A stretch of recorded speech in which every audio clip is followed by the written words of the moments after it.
Well, hi, everybody, and welcome to ZTV Live.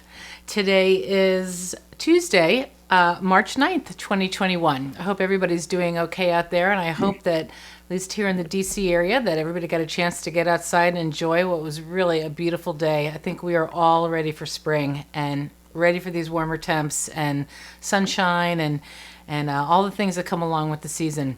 Tonight is Reading, Writing, and Ralph with our favorite literary editor, Ralph Peluso. Hey, Ralph, welcome back to ZTV Live. Hi, Susan. How are you doing today? I'm doing great. As I said, it was so great to get outside for a little bit today and enjoy the beautiful day. How about you? It was wonderful. I tell you, finally some sunshine, some temperatures in the 60s, a lot more energy outside than I've seen in a very long time. And talking about energy, tonight's guest brings a lot of energy, so I hope you can feel it. So why don't we begin with a little preview of Tina Cantiano. That sounds good. And here she is. If you're anything like me, you've spent the last 6 months of quarantine hanging out with grounded, mentally stable people. You've learned to bake bread, you speak a foreign language, and you and your family meditate together every night and fill out gratitude journals. No? That doesn't sound like your life? Let me try again. How about this? You're miserable, hanging on by a thread, resenting your partner, hating your job, and wondering, why did we have kids in the first place? Being the good person you are, you're wondering, what gift can you give this holiday season that will offer distraction, validation, and hope to the people you care about? Give them the perfect gift, the gift I'll be getting for everyone on my list this year.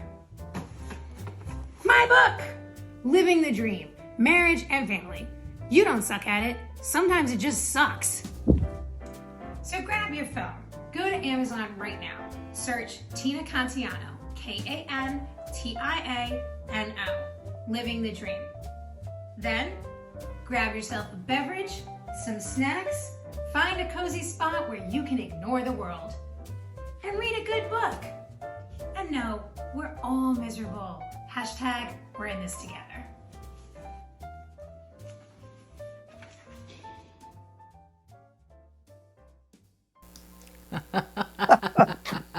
I tell you, that's a great way to start a show. So let's bring on the lively Tina Cantiano. Hi, Hi. Tina. How are you Hi, doing Tina. today? Hi. I am great. Thank you for having me. Sure. We're Welcome. so glad to have you, Ralph. I'm going to let you and Tina take it away from here. Great. Well, welcome to the show, Tina. It's so happy to have you and all the energy you bring, and people should be excited to listen to what you have to say. But as we get into that, tell the audience about your background, where you grew up, how you grew up, why you feel you have the soul of a gypsy. They're very intriguing facts. So where I grew up in a very small town in Massachusetts called Dracut. So we are like on the northern border above Boston, bordering New Hampshire. I tell people all the time they baled hay in my backyard, and my brothers and I would play on the bales of hay and make forts and other things like that. So very, very rural living. A lot of ATVs, things like that, where I grew up. And so I grew up in an environment that really valued sports, pretty traditional American values, conservative American values. And I've been asked this question a million times, like, when was there a spark that, I'm a socialist and a liberal and a peace lover and, all these other things that really aren't indicative of the community or the environment I grew up in. And I really don't know. It's programmed into my DNA somewhere. And so I grew up there, and I was very supported by my parents. So my uniqueness was unabashed. I still managed to, participate in activities at school. I graduated president of my class, things like that. So it didn't really hold me back in any way. It just more so there's something different between me and these other people and maybe the way they see life or they want to live life. And I'm sure there were other people having the exact same experience as me, and we just didn't find each other. But then I got out to go to college, and that was down in this area, actually, in Maryland, in Towson at Goucher College, which is a super progressive, super liberal. I say all the time that, like, there was just a protest every day. And I graduated a long time ago, so I'm sure there are a lot of people who can understand it right now. There's a protest every day, but those are that are on that side of the political fence. We've been protesting forever. So Yes, it fit me right. really well. It fit me really well. So that was college, and then I'll let you get to some other questions, but I grew up in Massachusetts, and still have family there. My parents still live in the same house that I grew up in. My bedroom is no longer a bedroom anymore. It's an office. But I still have a lot of friends up there. My brother still lives in a neighboring town with his family. So I'm still very connected to that area. Yeah, it's something. I think a lot of people go through that. They don't fit where they're growing up or the environment they're in for some reason.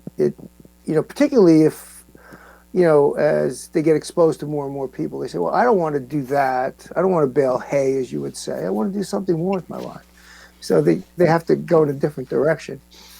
But you've also had you transitioned into, I would say, careers. So why don't you tell the audience about the careers you've been in, how you progressed along in that? Oh, goodness. Yeah. So if anyone after hearing this can write me a resume that encapsulates this, that'd be super helpful. Because I've had an extremely interesting life and career. It's hard to give it an elevator pitch, but what it comes down to is I always kind of had this dual career going on for a lot of my working existence. Is when you teach dance, which I started doing when I was in college. I had danced. My parents put me in dance lessons, when I was in kindergarten, I believe, or preschool. And yeah, there we go. And so I did not aspire to be a dance teacher. That was not the plan. I actually thought I was going to go into broadcasting, or that I was going to go become a lawyer. So I majored in sociology for those reasons, and I did a lot of internships in sociology, but I had this dance background, and I in particular chose a school that had a dance department because I knew I wanted to keep dancing, even if I didn't want to major in it. And then I was a senior in college and needed a job, and got a job at a dance studio. And I mean, really, to say the rest is history, truly, that woman who hired me is I still consider her my professional mentor when it comes to dance. I'm very close to her. Her daughter is a professional dancer. She's danced with Cirque du Soleil in Vegas and Complexions Contemporary Ballet. I mean, so this really, and the rest is history, could not be more true. So she taught me how to be a teacher. And so when you teach dance, that career starts every day. Oh, I love that picture. That's at an orphanage in Mexico. Actually, that's where I was teaching hip hop there, and oh my God, they were so great. But so your day starts every day at 2 or 3 o'clock because you have to start work when the kids get out of school. So, and it's very hard to get 40 hours of work teaching dance. So you end up doing a hybrid career, and that's what I've done. I've worked at Fidelity Investments. I've worked at very large corporations. I've worked at small self-owned businesses, but it was always in tandem with letting them know that at 4 o'clock I go to the studio. Then there was a point where I had enough hours and a business was selling, and I bought the business. So then dance was my full occupation for 5 years. So there's the dance side of it, which is phenomenal and has afforded me so many really cool opportunities that you wouldn't think of via dance. I joke that the very first professional football game I ever saw from the stands was last October when I went to the Redskins versus the Patriots. But prior to that, I have bragging rights that I had never actually seen any game unless I was on the field. So, and that's as a dancer so who gets to say that as a dancer? You know, like, who when their child says they want to be a dancer thinks you're going to get to have a really cool experience on in the NFL or in the NBA. And so you never know where these little hobbies, professions, you know, and that's coaching in the NBA and with the Maine Red Claws, which is a development league team. These are all like super, and with those things, I mean, with the Ravens, I got to be on Good Morning America. I got to be on ESPN because I knew, Wow. because I knew that I also had this other aspect to myself, which was production and communication, journalism, broadcasting. I was very specific that when they interviewed me for the Ravens, that I wanted to be part of those PR opportunities as well. I wanted to be learning that while I was there. And they were gracious and allowed me to do it. And then same thing with the Red Claws. They were a brand new team. We were dealing with a lot of press, a lot of media, a lot of radio spots. So, I mean, sometimes you can't draw the direct line, but it's all under the umbrella. And I couldn't be more grateful for it. So it's been interesting to say the least. Yeah, you can sense the passion in your voice as you talk about dancing. And if you do something you love for a living, it's never really work. So, No. Right now, I'm interviewing for different jobs and things, and benefits come up and paid time off comes up. And I thought about it the other night. I was like, oh my God, a question you never ask as a dance teacher is PTO. Because we don't take time off. You get very the studio owners look at you when you say you want to take a vacation that's not during the kids' vacation, but you don't want to do it anyway because you want to be there with your kids all the time. You know, so I had Bryce in my early 30s, so I had already been teaching since college. That's my son, and I never thought that I wanted children. There he is, very, very little. He's much bigger now. He's 16 now, I think he said. He's 16, but to protect him, I did tell him I was only going to put baby pictures.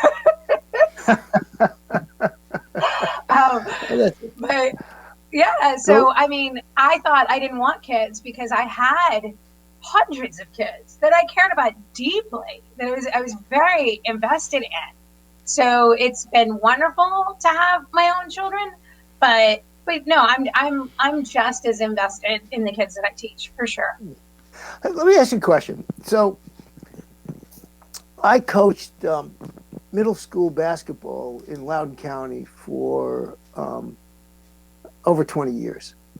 And now some of the boys and girls that I taught are having children of their own. And you sit back and you go, wow, that's unbelievable. And then you pause and you go like, holy crap, how old am I now? Yeah. I say there's like an arc. When I first started teaching, I was younger than the parents that I was working with or that were coming to me and asking me questions. And I was raised in a very strict Italian Catholic household. So you are very respectful at all times. So when I have these older people, these parents coming to me and asking me questions, I'm really deferring authority and the conversations to them. I'm really almost like on the defense a little bit because I'm a new teacher. I'm younger than them. Then you're in the arc where you're the same age as them. And the conversations are very different. They're inviting you out to happy hour, after class and things. And you're having to find a boundary in a different way.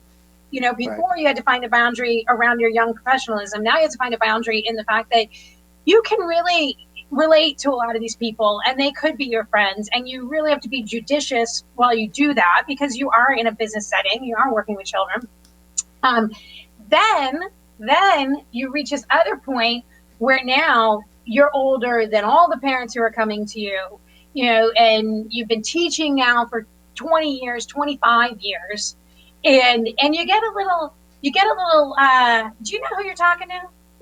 I'm not new at this, honey. You just ain't the first 6-year-old I put in the back line. Okay.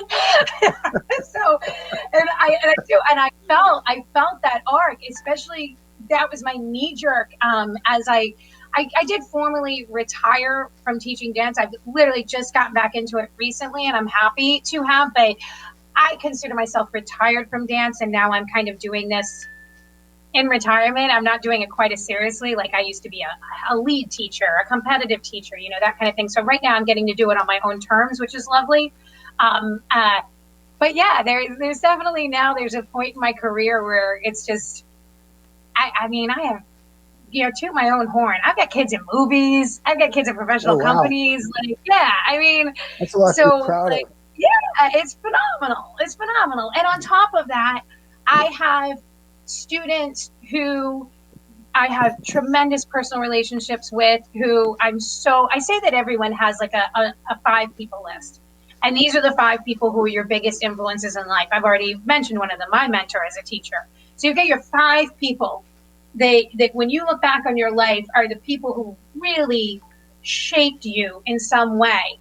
And my proudest achievement is that I think I made a few lists. I think I'm on some people's 5 people list. And that's it. Game over. I've done it. And so the book's great, and I hope I can become a best-selling author. But honestly, like to be on that list of people that could shape another person's life for the better is incredibly powerful, and I'm super grateful. Yeah, when you think about, particularly when you're around children like you are, even coaches, you touch so many lives that you hope that what you've done for them was very positive in preparing them for their life. But let's Yes. I'm going to ask you about the inspiration for your book in a second. But before I do that, when I read your book and thought about other works that were similar, the first one that came up was Chicken Soup for the Soul. So I called Mm-hmm. your book Stew for the Soul because it was a lot thicker than chicken soup. So the first question, first trivia question, is a simple one, just to warm everybody up. And remember, the winners get an autographed copy of Living the Dream by Tina. Fabulous book, quick read, you'll love it. The question is, for Chicken Soup for the Soul, the first person to tell us how many versions of Chicken Soup of the Soul there have been within 10. So the Googlers out there that are going to give multiple inputs, there's only one number. The first person who comes within, who's closest to the right number within 10. So anyway, Tina, give the audience your inspiration for the work. And particularly the tagline, "Love and marriage suck. Marriage and You don't family, you suck. don't It just suck sucks." at it. Yeah, Sometimes it just yeah. sucks. Sometimes it just Okay, sucks. so we'll start there. I think there's a whole lot, I'm not alone in this. There's a whole lot of judgment, when it comes to parenting and marriage and family. And I address that in the book, that if we could all stop kind of Instagramming and Pinteresting our parenting skills, and instead, honestly, I sound old school here, but really like calling our kids out to other parents, expressing our frustration, our grief, especially right now. I really can't stand it when anyone says something like, how's it going? Oh, it's great. They're fine. It's great. They're fine. Nothing's fine. Nothing's great. Maybe right now, maybe in this moment, but it's really hard. It's really hard. And that's what makes the highs so high, is the comparison to the lows. So it was just a title to say, you're not doing anything wrong. This is hard. This is really hard. And it's one of the most dynamic things you can do is be a partner or a parent, and be a human, quite frankly, is one of the most dynamic things you can do. And that's what I think. I think those of us that either stagnate in I don't want to learn anything else. My teenager is being a horrible human being, which they all are, this one included, like is being a horrible human being, and I'm just checking out, I'm cashing in. That's conversation one, is my teenager's being a horrible human being, and we crack open the wine or whatever your distraction of choice is. But then if we can kind of come together as a team and as a village and just be like, this worked for me. You know, it may not work for you, but give it a shot. At least you're feeling some support and some encouragement. You are not doing anything wrong. This is hard, unbelievably hard. And anyone who sugarcoats it is a liar. You know, so that's the inspiration for the title. The book itself, I have been writing since, literally, it's not an exaggeration, since, you know, elementary school. I was the kid whose essays won, you know, the contests and things like that, because I love to write. I love to write. So I got heavy duty into journaling in college. I have been journaling in high school, but since college, and it's been a minute, I have, for the most part, journaled almost daily. There are times like right now with all the free time that I'm journaling a couple times a day. And there are times when you miss it. But honestly, I bring my journals on vacation. Like I don't leave my home without a journal in my bag. I have them everywhere. So anyway, I started writing these. Then I realized the more I was teaching dance. So I was teaching, like I said, I had Bryce in my early 30s. I'm teaching, you know, at the end of college. So I'm like 20, 21 years old. And I'm definitely noticing that it's not that the apple doesn't fall far from the tree. Is it the apple never left the tree? Like the phenomenon of being able to say, you know, that's the parent, that's the kid, that's the parent, that's the kid. And so what I did was, and this is no lie, and people, you know, if there's anyone watching it who I did this with, you can comment in. When I found an extraordinary kid, a kid who just like was polite and prepared and had it together and was like just, you know, like the epitome of what you want for a student. And had nothing to do with dance, you know, and more to do with the kid's attitude and their disposition and how they treated other children. I would invite that parent to coffee and I would pick their brain about everything. So I started writing those things down. Because I didn't know whether I wanted kids or not, but I definitely knew I was involved in a really cool social experiment where I was getting to witness, you know, a kid who was just a nightmare. And then the parent walks in and they're a nightmare. You're just like, okay, what of myself do I see in that parent that I need to kibosh like immediately before I like infect another human being with this, you know? And the other side, you know, you see someone cook a good recipe and you ask them how they did it. You know, why would you not ask that when you meet a kid and they're just like outstanding? And I'm not talking about meeting a kid at dinner when they're in their best behavior. I'm talking about I'm getting in contact with these kids multiple days a week for multiple hours. I'm going on trips with them. I'm in hotel rooms. I'm seeing how they talk to their parents. I'm really getting to observe them in the wild. So I started writing those things out. And then what happened as a writing challenge to myself, I was like, can I give these beginning, middles, and ends? Can I stretch myself as a writer rather than just writing journal entries? Can I actually start writing beginning, middles, and ends? And I started doing that. All the chapters in this book, I think this is a guess, but I would say the most recent ones were written over 4 or 5 years ago. It was 10 years of writing and just saving it to a Word doc and saving it to a Word doc and then saving it to a Word doc and then looking and seeing that I have like 50 of these. So I just took the initiative one day and I printed them all out and I just started like, what's this one about? Oh, this one's about parenting. I'll put it in that pile. What's this one about? Oh, this one's about my relationships. I'll put it in that pile. And then when I noticed themes, I put them together in the book in that order. I noticed that some didn't fit so well. And so that's it. The book was not like an intentional, I'm going to sit down, I'm going to write a book, I'm going to take my life experiences and make sure, you know, everyone else learns from them. It's really pretty organic. Like it really was. There's, you know, a chapter about the retina scan and like security at a, you know, white collar elementary school. I came home from picking up my child and wrote that, you know, because it was just like, I have to scream at somebody. So I'll just write it. And that's a theme in the book too, is that I always write when I'm angry or emotional or energetic about something.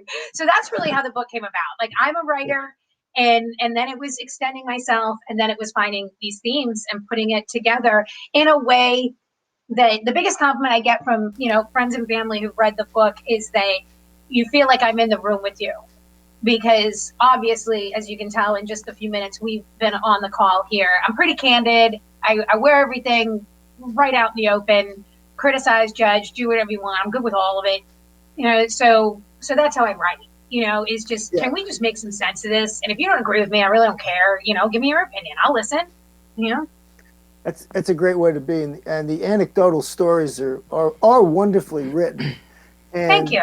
They don't always go the way you think they're going to start at the beginning of the chapter. So it's very cleverly done as well. Let me check with Susan and see if we have a winner on the first trivia question.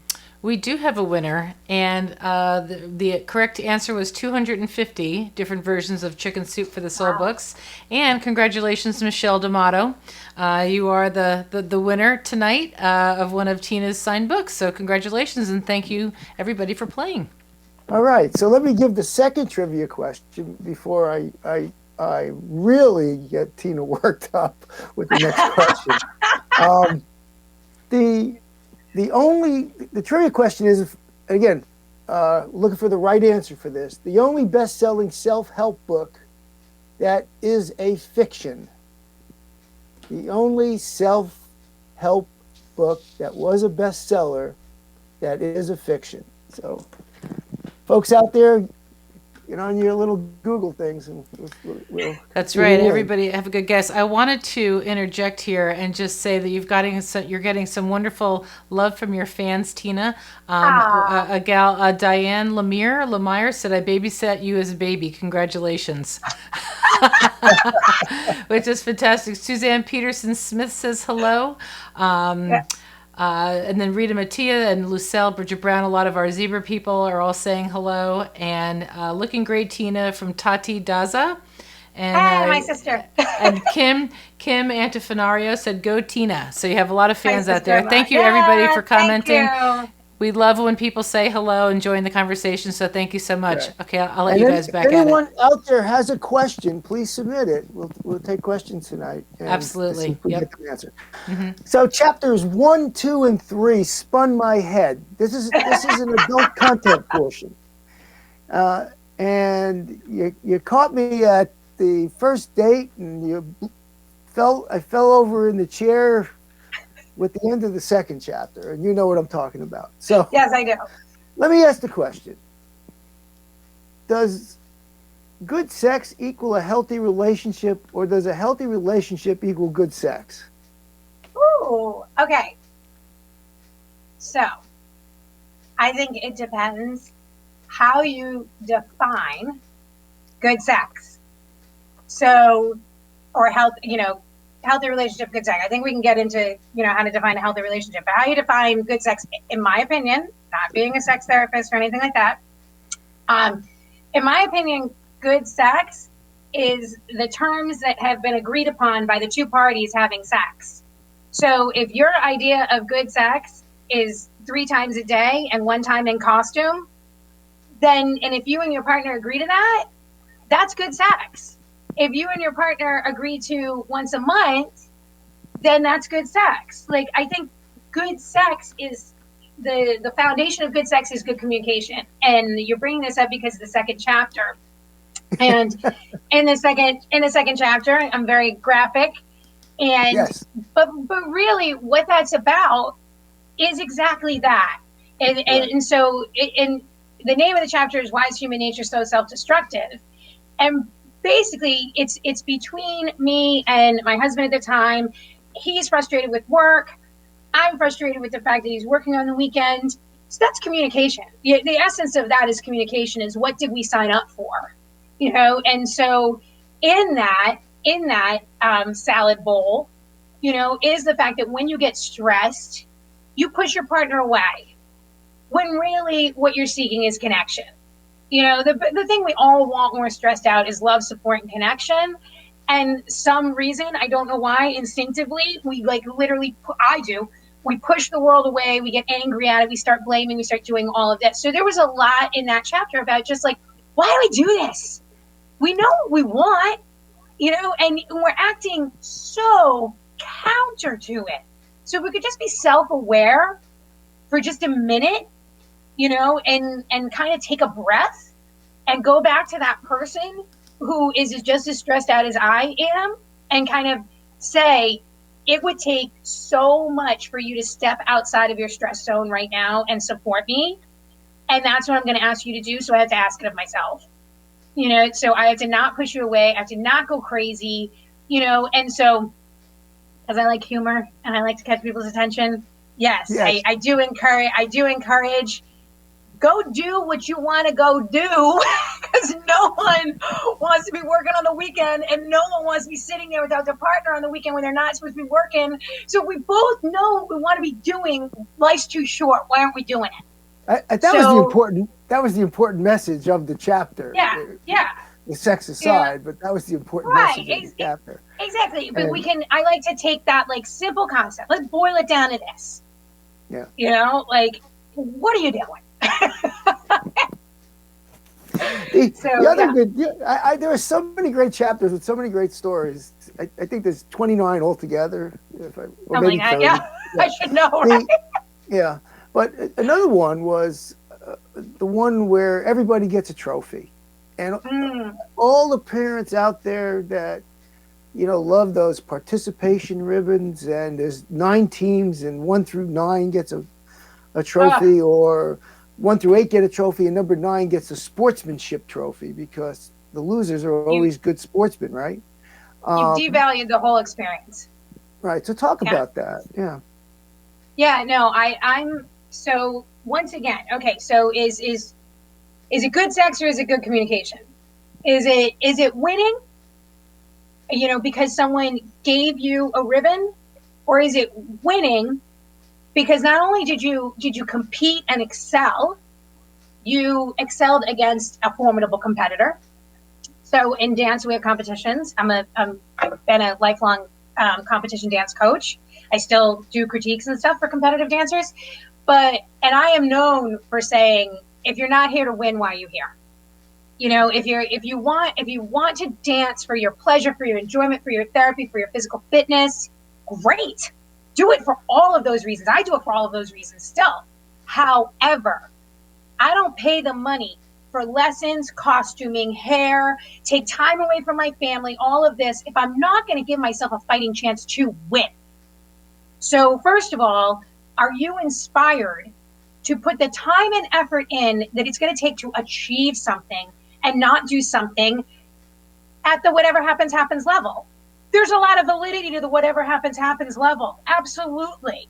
But when you enter a competition, that's what it's supposed to ignite in you. That's what it's supposed to make you feel for a second. And if that feeling doesn't feel comfortable, doesn't feel right, you've just learned a piece of information about yourself. If that feeling does feel right, go ahead. Does the everybody gets a trophy culture really prepare children for the real world? No, in 2 regards, I don't think it does. Because when you make literally everything a competition, everyone gets a ribbon. So technically we've labeled everything a competition now. Yeah. So now we're in a state where we're not just saying these classes, this sport, this rec league will not be for winning anything. We're going to come and we're going to have a good time.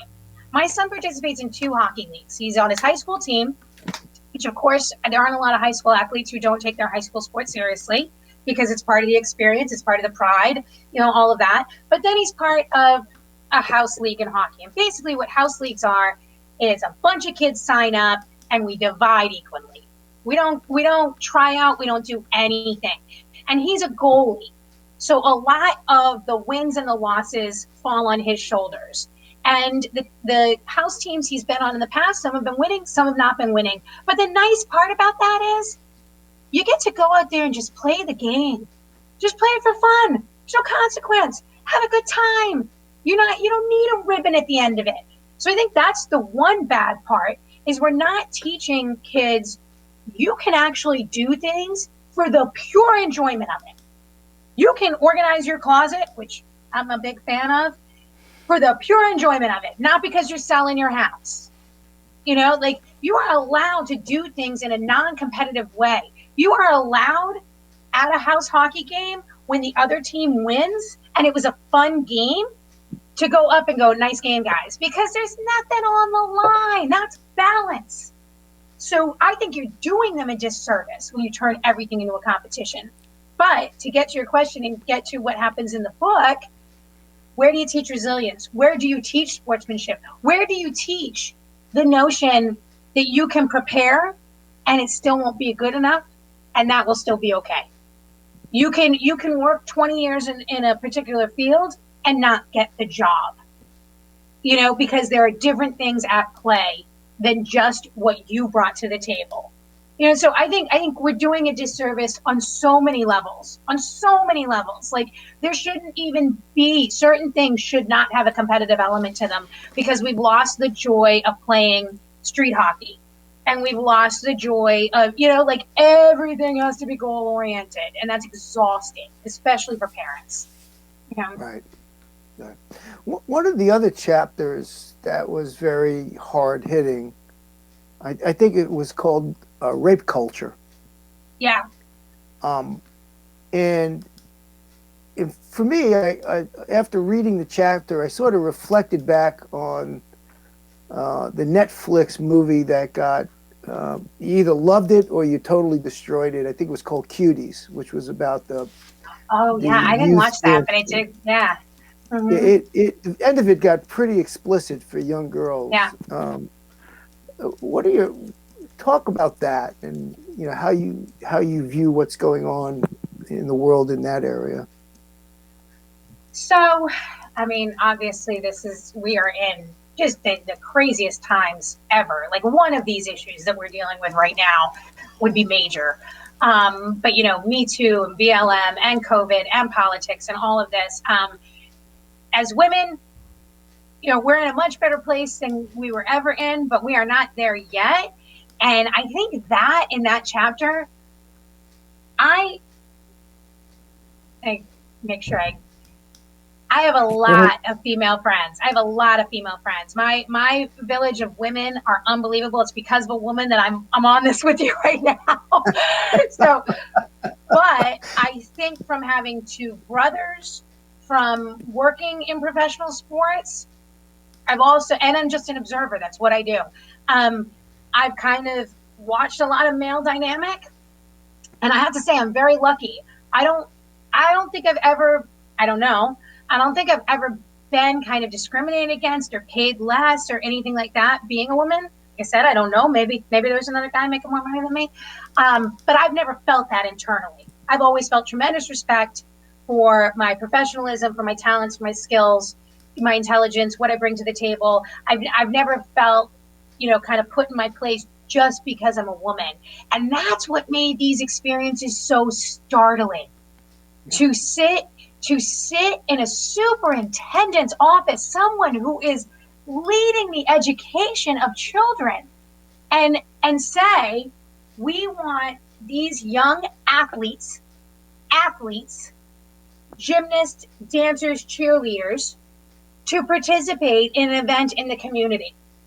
And here, nobody wants to see that because of the uniforms. I was blown away because, what are the guys wearing on a football field? It couldn't be more revealing. It could not be more revealing.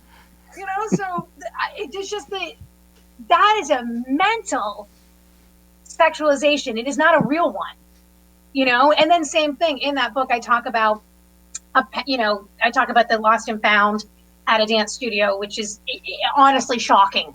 Like, shoes. How should you leave the building and your parent didn't know you didn't have shoes on? And this is in New England in the snow. We've got snow boots.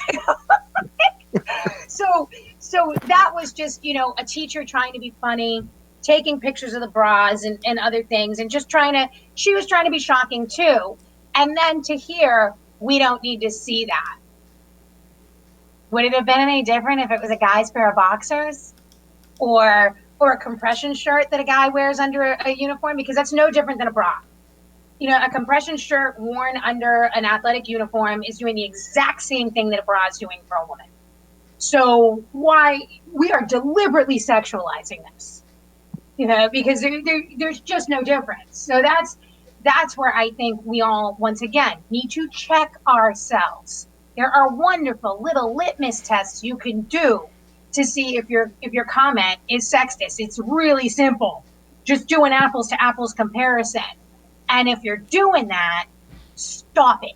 It's so basic. I don't need a march. I don't need a ribbon. Like, just stop it. A little fiery there. Let me check with Susan to see if we have a winner on the second trivia question. You know, we don't have a winner yet, and I just put it up on the screen so that people can kind of see it. So, again, the question is, name the only best-selling self-help book that is also fiction. So we'll give you guys a couple more minutes to come up with the answer. Okay, we'll keep going. So tell the viewers your favorite chapter in reflecting back on the book. Which is the one that you say, yeah, this is where I captured everything? I have different favorite chapters for different reasons. So the first one, as far as like capturing, if you want to know what it's like to sit down and hear my opinion when you literally can't get a word in edgewise, read Gender Reveal. Like, and I have family who's done gender reveals. I have friends who have done gender reveals. God bless your gender reveals. They're not my jam. I don't believe in them. Like, because it's a socially charged issue. It's kind of this, so it's this lovely little innocuous thing that's not innocuous at all. That's not innocuous at all. And the irony of everyone hasn't already been informed of this is that the woman who threw the first gender reveal party and started this whole trend, her daughter is transgender. So that's just like wonderful. You know, like, I think that's just proof positive of what a dumb concept this is. And once again, my family has done them. I love you, but I'm not a fan. So Gender Reveal is one of my favorite chapters because it's exactly the essence of how I like to write. You take something that we all participate in kind of passively. Maybe if we're not being passive, we're kind of being supportive. We're being genuinely supportive. Oh, you're having a baby. I will be there. I will buy a gift. As I say in the chapter, it is expensive to have a child. It is expensive to get married and move in places. So I have no problem with the concepts of showers and things like that, because I do think we need to help each other out. I do think if I can buy you a coffee maker or a changing table, you know, pay it forward next time. So I have no problem with any of that. But now we've got this little thing in there, you know, talking about the gender. And then you got to reflect, why? Why are we doing this? And whenever we're doing it to make ourselves more comfortable, that's a red flag. That's a total red flag. I think that's 90% of the problems with parenting is when we get into the discomfort of parenting, that our kid might not like us, that another parent might not like us, we back off. And I don't think we should. You know, I think you should lean into the discomfort, because you know, that's where the growth happens. We all know that. So I like that chapter in particular, kind of for what you mentioned earlier, that I hope it starts in one direction and makes us check ourselves in another direction. So that was one of my favorites, like, as far as like really my voice. But I putting it out there, if anyone wants to hire me to do comedy writing, like, that would be a dream come true. That my favorite chapter for my comedy writing is actually about the family vacation and kid comparing. And because that's based on a true story. It's based on a true story. All of that happened. I could see that. Yeah, and we've all done it, you know. But there's a lot of comic nuance in that story, so I really enjoy that one because I feel like I was stretching my legs. I'm really trying to get a guffaw, really trying to get a laugh. I'm very obviously comfortable with shocking people, but to really, I think being able to elicit a laugh, a guttural laugh, geniuses. So those are probably my two from like concepts and stretching as a writer that I really enjoy reading and writing and editing. Good. Yeah, that was pretty hysterical, and I could relate to that. Having been on vacations with other families, you could relate to that real easy. It's Oh, pretty it's a funny. judgment fest. It's you know, what bathing suits are they wearing? What lunches did they pack? Like going on vacation. Once again, witnessing people in the wild. You know, not on their best behavior, even when they're Yeah, trying to be on their best behavior because they're trying to impress the in-laws and all of that. Like it's such a game. It's such a game. it And surely is. you gotta stop. You gotta stop. You know. Yeah, I know. So let's check back with Susan and see if we have a winner yet on this second We, trivia. we do have a winner. Congratulations to none other than Mary Wadland, who came up with the correct answer, The All right, Alchemist. Mary. Yes. Way to go, Mary. Good Yep. job. Congratulations, Mary. So, We had a lot of good guesses, but Mary came up with the correct answer. wow. So let's bridge right into the third trivia question, which actually is my favorite of the night. What movie star is arguably credited with the earliest self-help book published over 100 years ago? So what movie star is credited with the first or the earliest self-help book ever published? And it was published over 100 years ago. So let's move into the character association portion. So Okay. I'm going to bring up some primetime couples, or in one case, it's she's not a couple because she's ended her marriage and moved on to several other relationships. And you're going to give us your thought. What kind of advice would you have for them, or how do you see them relative to some of the themes within your book? And the first one is Abby McCarthy from A Girl's Guide to Divorce. Great show. Great show. So the nice thing about that show is they didn't try to make one person encompass every single relationship issue that has to do with divorce. They used an ensemble cast. Each one of them were going through their own issues. Abby's unique in the sense that she has financial security, which allows that character to very much just dig into the emotion and the craziness of divorce with children and trying to be a good co-parent. I think Abby is the classic example of you don't suck at it. It just sucks, dude. It just live through the suck. Because she does. She encounters things and then ruminates them, as we all do. But yeah, I think she's actually she encompasses what the book is about, which is cut yourself a break. And when she finally does cut herself a break and she finally says, this is what I want to talk about, and this is how I want to live authentically, which is such, self-help jargon, but it is, things become cliche for a reason because they're true. When she figures that out, things start falling into place, and she's the character who's really like writing her own rules through the things that she deals with and stuff. So I think she's absolutely the title of the book. You're not doing anything wrong. This is what it is. Yeah, she's pretty tough lady in that. Yeah. Went through a lot. She had all her obviously her friends around her all had their own issues to deal with.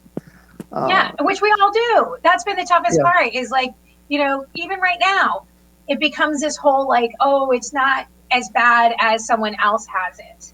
Well, that doesn't mean it doesn't still stink, and you don't want some validation and somebody to talk to. So yeah, we're all dealing with it. So vent when you need to vent, and support when you can support. The next couple, a classic TV show, a couple I think we all shook our heads at watching them together and apart from time to time over the years. Rachel Green and Ross Geller from Friends. Oh, yeah. I think Rachel Green and Ross Geller are a classic example of insecurity and not knowing your worth. Because, as the show starts, Rachel is finding herself. Ross is coming out of, a divorce with not the right person. And then, it's the push and pull for the TV show. That's what makes it interesting. But I would say if I'm going to, analyze them, you're talking about two people who don't know what they deserve, and they deserve each other, because when she backs off from not wanting to be with Ross, or when he backs off from not wanting to be with her, it's really because they don't think they're good enough for the other person, which is Mm. once again, is say your needs, say your worth, get rejected. Like, good Lord, you're going to cry, you're going to get depressed, it's going to be awful, but you didn't get a pass to avoid those emotions. But I think for them, it would just be, you're worthy of each other, you're great for each other. Why do you keep pulling back from each other? Because you don't think you deserve the other person, or you think you've got more to figure out. And maybe you do, but in their case, we're talking about them. They were good for each other. They brought out the best in each other. They supported each other. They had, if they were my real friends, they'd be living their best lives if they could have gotten it together much earlier. And so I think, yeah. I don't know. I think Ross was kind of a little too weak. He did too But that's it. Yeah, wishy-washy. insecure. Yeah. Like you're an intelligent guy. You live in clearly an amazingly overpriced apartment in New York. So you're successful at what you do. You're intelligent, you're kind, you're caring, you're loyal, you're sincere. So yeah, what don't you have that any woman would be over the moon to live with? So I think you're right. I think there was a weakness there, but it was a weakness in believing in himself. Yeah, could be. But all right, the next one goes back a long way, early 1970s, and it's J.R. and Sue Ellen Ewing, probably the most tempestuous couple we've ever seen on television. So this was happening, when I was too young to be allowed to watch it. But what I do know about them, two highly toxic people engaging in highly toxic behaviors. That was the show. But what I think is, if two toxic people find each other, please just destroy each other's lives.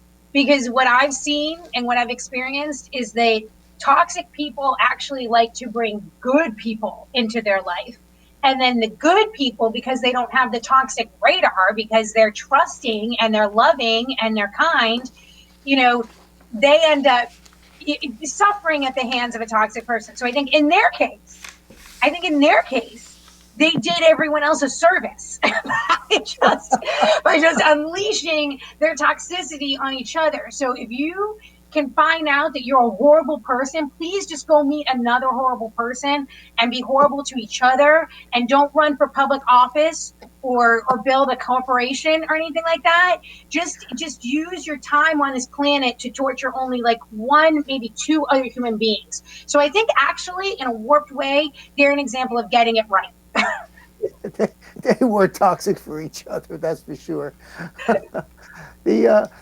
The last couple of the evening started out in cartoons, but they made it to primetime, and that's Archie and Veronica. And they went through whirlwind after whirlwind after whirlwind. I think this is, from what I know, once again, I don't know a lot about this couple. From what I know, if I have this correct, you've got Archie and Veronica, and then you've got another girl that has a crush on Archie. And I think Betty. it's a Betty, thank you. And it's like a situation where Betty's the down-home girl, and Veronica is the mysterious, out of towner or whatever. I think if you got a crush on a guy who's distracted by shiny objects, deuces, go find yourself a Ross. And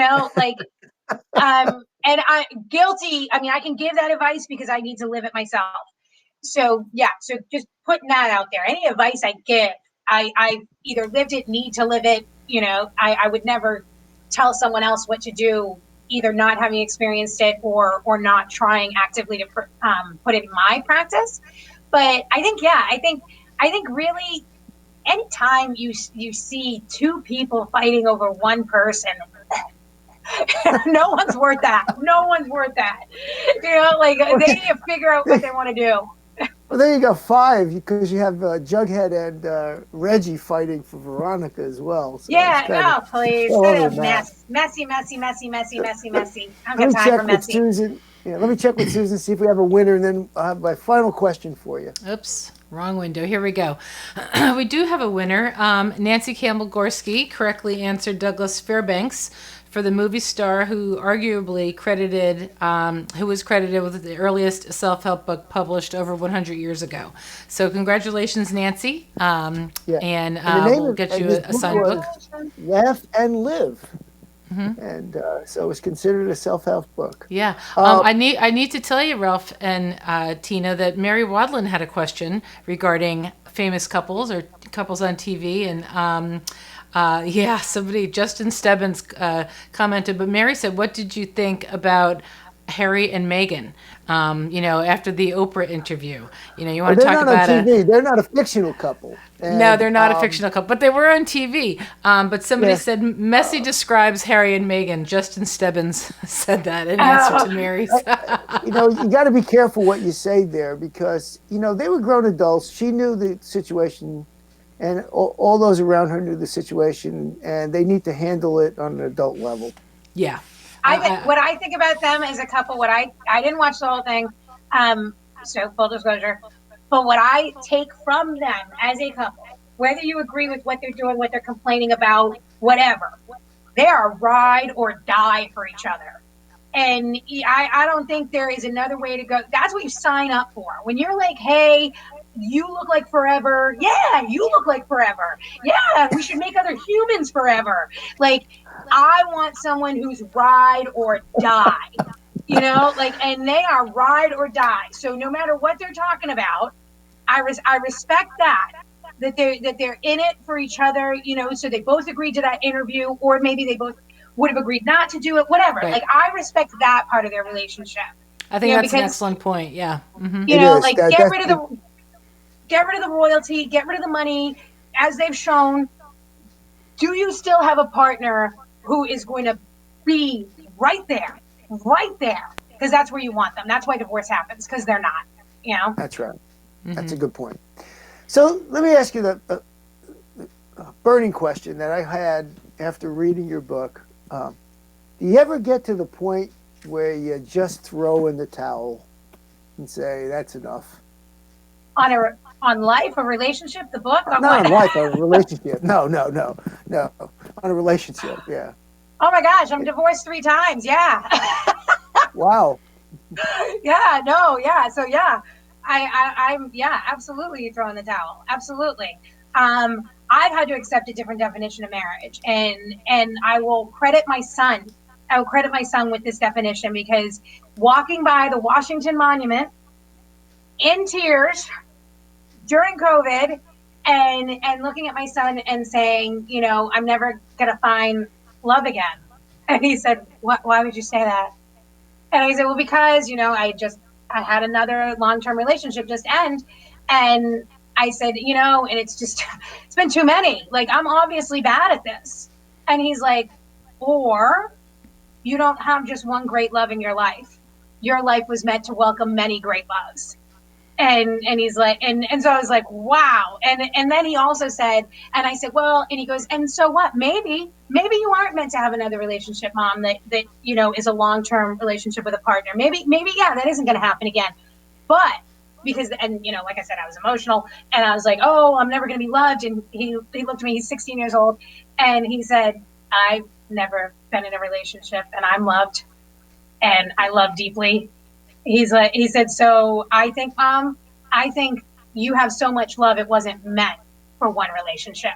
So yeah, I think you absolutely, have to turn in the towel sometimes when it's not working. There's an unbelievable perspective for a 16-year-old. He's amazing. He's amazing. I don't even think adults think that way. Yeah. Yeah, no, and the tears stopped, and we went to a food truck, so it was all good. Well, yeah, it's your book is just a tremendous work. It's full of energy. It's got some high points, low points, things you laugh at, things that catch your attention. It's a wonderful read for everyone out there, because it's so practical that you say, well, gosh, I can see myself. I've done that. Yeah. Yeah, that's what I try to do. It's just we have all been there. We have all been right where Yeah, you are sitting. You are not alone. right. And sometimes it just sucks. Sometimes it just sucks. And tomorrow, that's another thing I used to say to my son when he was younger, and he would like have a horrible day and be crying in bed, just the world to come down on him. And I used to say, "You've had one of those days. You know what the Yeah, best thing to do is? Go to sleep, and tomorrow you'll wake up to a brand new chance to do it all over again." Some right. days are just some of those days, like, and they suck. But you didn't do anything wrong. Yeah, That's it. yeah. I think So you're that's right. that's the message, which I think is universal.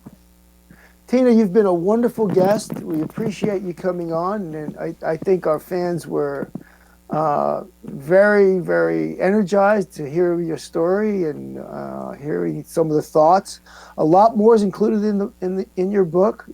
So we only touched on 3 or 4, maybe Oh yeah, 5 chapters, and there's I think 29 or 30. yeah. So it's a great book to read. It's a great gift. And what's next? Are you going to write another one? I have a bulletin board here in my office that when I think of a topic, I smack it on the board. Um, but I don't know. I honestly, as you know, because you've read the book, they're all standalone chapters. Even though there's like themes through like 5 or 6 chapters, they're all standalone. So what I would love to do is just be honestly writing blogs and articles and advice columns and things like that. So we'll see. We'll see. I Great. would I would prefer to do exactly what you just did. Be asked a question and give a well thought out response. There you go. Thank you. And thanks for being on. And Susan, in 2 weeks, we have a returning author, Paige Etheridge, from Virginia, with her latest work. It's where science and fiction collide in the Amazon. Pink, not fanged. It's a story of the Amazon's pink dolphins and some of the mysteries and mysticism around them. So I'm looking forward to another exciting discussion with Paige. Okay, here I come. Sorry, just a There you little are. slow. Yep, here I am. Well, that sounds great. We'll look forward to you in 2 weeks. I'm going to bring Tina back on for a quick second and say, Sure. Tina, thank you. What a wonderful show. You're a great guest. You have a lot of love and fans. I urge you to go back and look at the Facebook page and see everybody's comments because Ah, everybody, you have a big fan base out there. So thank you so much for bringing all your energy and light to the show. What a wonderful interview, Ralph and Tina. Great. It was really fun. great. It was thank you wonderful. so much. Thank you so much. It was a ton of fun. Thank you It for was the really two of great. you and to Glad you and to enjoyed Z. it. Yeah. And thank you Yeah. everybody for commenting. We love your comments and congratulations to the book winners also. We do Yes. love to we do Nancy, love and Michelle, and Mary. that's right. That's right. Okay, well good night Ralph and Tina and we'll see you in 2 weeks, Ralph. Okay, that's going to Thanks. do it for tonight for ZTV Live. Please tune in here tomorrow night. It's Wellness Wednesday with Dr. Lauren Fisher, and her guest is Jen Schwartz of Impact Your Fitness in Delray. And then Thursday night, Elisa Kovac of Alexandria Makers Market is back here on Make It Alexandria with the two men behind Project Buna. So please tune in for that. And as always, you can find all the details on our Facebook page. So please be sure that you are following that. And always, whenever you can, remember to be the good news in someone's life.